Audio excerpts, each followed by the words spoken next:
সামনে ইডেনের গ্যালারি।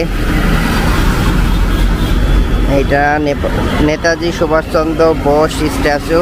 তার পিছনে আপনারা দেখতে পাচ্ছেন ইডেন গার্ডেন্স। ধর্মতলা থেকে হাওড়াগামী সকল বাস যানবাহন ইডেনের পাশের এই বামের লেন ধরেই যাতায়াত করে। সামনেই আপনারা যে দেখতে পাচ্ছেন এটা ইডেন গার্ডেন্স স্টেডিয়াম।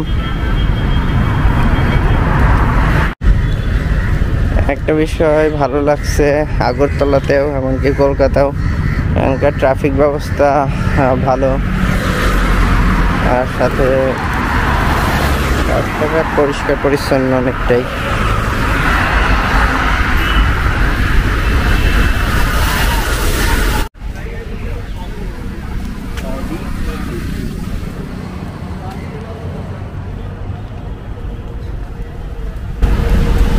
এটা ইডেন গার্ডেন।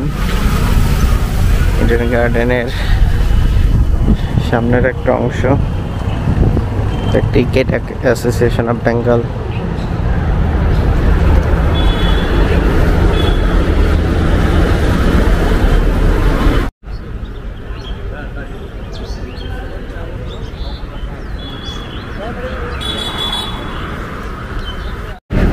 এখন ঠিক ইডেনের পাশের রাস্তা ধরে সামনের দিকে অগ্রসর হচ্ছি। এখান থেকে হাওড়া ব্রিজ যাব। কোনো বাস বা ট্যাক্সি ইউজ করতেছি না, হেঁটে হেঁটেই যাচ্ছি। কেননা আমার মনে হয় যে কোনো এক জায়গা যদি হেঁটে হেঁটে দেখা যায় তাহলে সেই জায়গা সম্পর্কে অনেক বেশি বিস্তারিত জানা যায়। এটা সেই ঐতিহ্যবাহী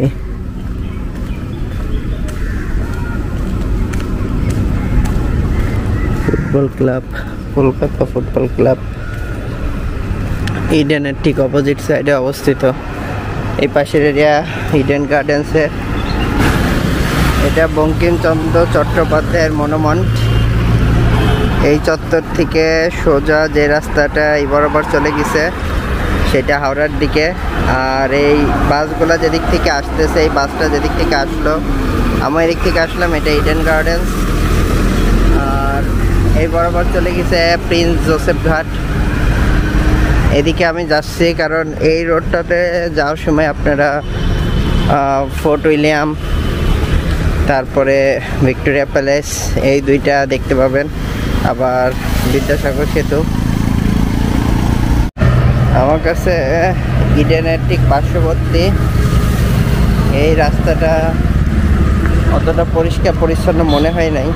এখানে প্রচণ্ড নোংরা ময়লা পড়ে আছে। এই সাইডটা একটু অন্যরকম।